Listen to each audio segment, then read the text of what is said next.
So in this video, we're going to talk about the process of stabilizing blood loss when you've had an injury to a blood vessel, and stabilizing, I should say, and minimizing. The process is called hemostasis. And I give you some considerations as I talk about in class. You have to have a way, right, to keep from dying, because as soon as you start losing blood volume, you'll lose blood pressure, and cells begin starving. They're deprived of oxygen and nutrients. So in order to minimize that loss after an injury, we say it's got to be fast. So clotting time should be within 9-10 seconds. It needs to be where you cut yourself, so you can have a systemic response. And we want it to be just to the extent that you've injured yourself. So to do that control, we have to have a group of chemical regulators, and we just broadly classify these as blood coagulation factors, things that contribute to clotting. And we'd have both procoagulants that would enhance or cause clotting, and anticoagulants who would balance the clotting process when you didn't need it, which is probably most of the time you don't need it, right?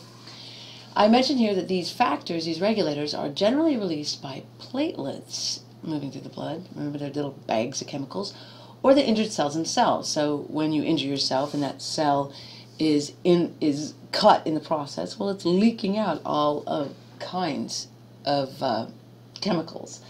And this is influencing other cells nearby, so these would be paracrine or autocrine substances. Right?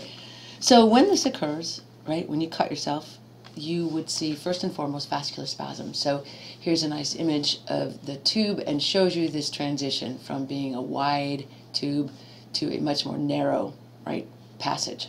So this is going to minimize blood loss, and this is immediate. And now it's not going to solve the problem, but it's going to help you deal with, or like I said, minimize and begin the process of stopping the loss. So caused by the injury itself, vascular smooth muscle cells are the responders, right? And they're going to constrict because they're in the wall of the tubes, except for capillaries, right?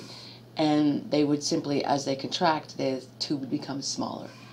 I mentioned that endothelial cells, which are the cell types that line all your blood vessels, are also have some chemicals which could contribute to this process, vascular spasm, as do platelets. So if a platelet is caught or ruptured during the injury, it too could start vascular spasm.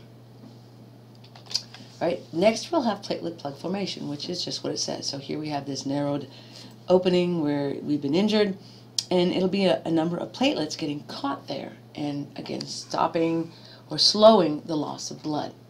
So technically, this begins when collagen fibers are exposed. So here, collagen is typically on the outside of the blood vessel and the outside of all of our blood vessels, so it would never make contact with platelets, which stay in the blood. So platelets and red blood cells, erythrocytes, they're going to stay in the blood vessel. So when you cut yourself, then these collagen fibers are now kind of hanging in this, and they make contact with the platelets. And because of this contact, the platelets begin to change in size and some of their chemical properties, which makes them stickier. All right? And I say here, here's what platelets have and what they do. So adenosine diphosphate, and again, I'm not going to ask you a specific question about what do you find in platelets and what specifically does this chemical do. But it's good to know, or note rather, this kind of stuff. So serotonin for causing vasoconstriction, again limiting the loss of blood, prostaglandins to activate more clotting chemicals. So, and clotting is considered a positive feedback, so once it begins, it will cause more clotting to occur. All right. Then we have coagulation itself, or clot formation. All right, and this is going to basically change the blood from a liquid state to a gel state. And as we look at this scanning electron micrograph, we see again it really catches all of these red blood cells, so nothing can pass, because again, vascular spasm is just narrowing the space, and platelet plugs are not very solid, so coagulation needs to happen. And at the end, we're going to get the formation of this chemical fibrin, and ultimately from all the fibrinogen that's a plasma protein, right, moving through here, but inactive as fibrinogen. We're going to activate it to fibrin, right? So this coagulation goes through several different pathways. So I just remark here, the thing I want you to understand is the order of what we call the common pathway. And that is that you will form this chemical that is an enzyme called prothrombinase, and prothrombinase, right, will then chemically change prothrombin that's in your plasma to thrombin. Thrombin, once activated, and this is also an enzyme, will then convert fibrinogen, which is floating around in here, to fibrin. All right?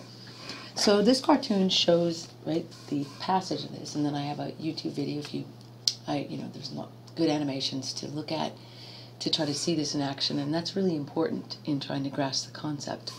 So here, these are the clotting factors involved in coagulation. Here's the two pathways that lead to the common pathway, and so-called because they both come to the same point. And so we have the intrinsic, which would be, right, triggered by internal damage to the vessel. And generally, again, this is caused by something that it makes the inside of the vessel less smooth, like cholesterol deposits or a foreign object in there. All right? The extrinsic is probably the most common one that you've experienced, and this is due to any injury to the tissue surrounding the vessel and the vessel being cut in the process. All right? And I said, look, you don't have to know the order of, all of these activations, because that's what you're seeing, the arrows or chemical reactions. But I do want you, again, to be able to put the order of the common pathway. All right?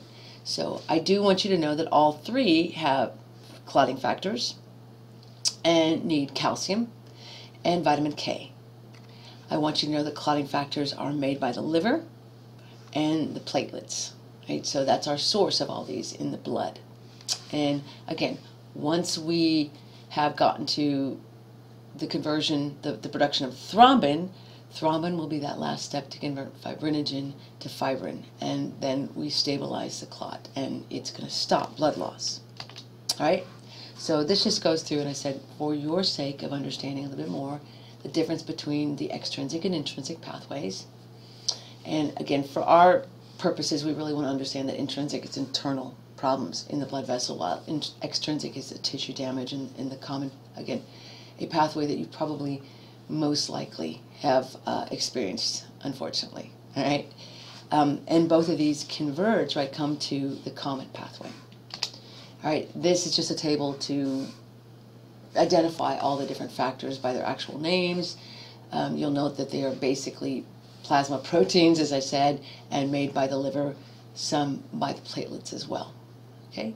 And then the pathway that they're involved in. But this is just a nice reference table for you for later if someone asks you to understand the processes in more detail. Right? How do we control coagulation? Because I said you really want this regulated, because there are many people that suffer from unnecessary clotting, which could kill them and has killed many people.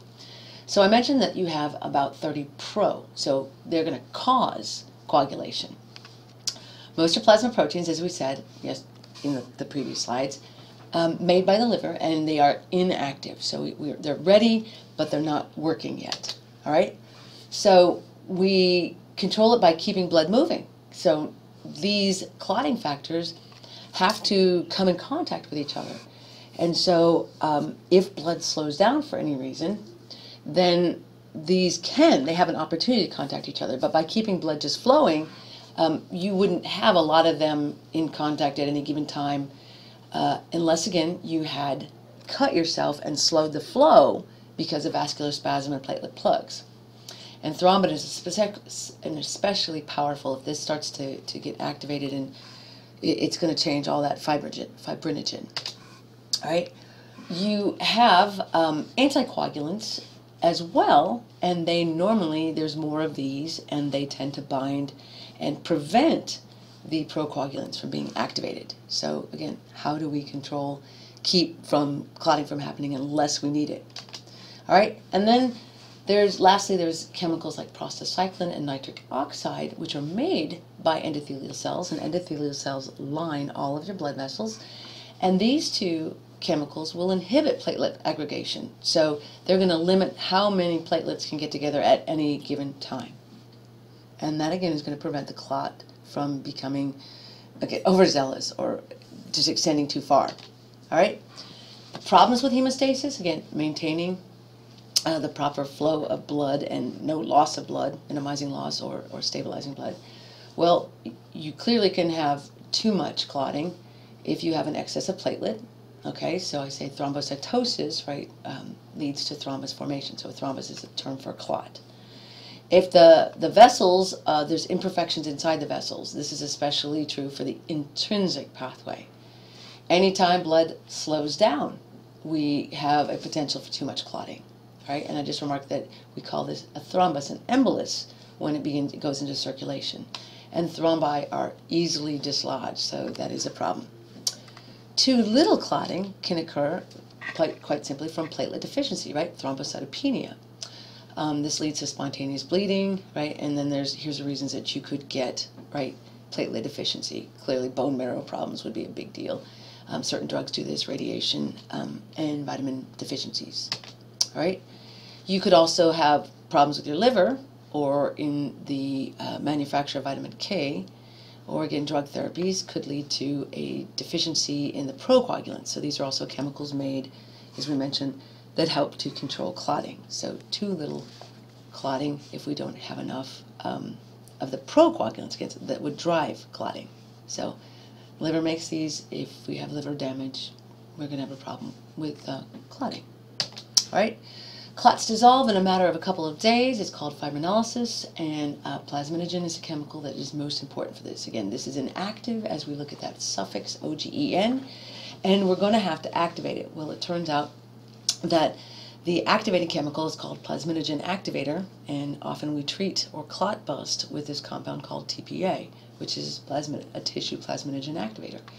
And this automatically converts the plasminogen, which is in that clot, all right, remember we're trying to bust the clot, to plasmin. And plasmin is a powerful enzyme that digests fibrin. All right, well, in the next video and last video for blood, we'll talk about the process of blood typing or grouping.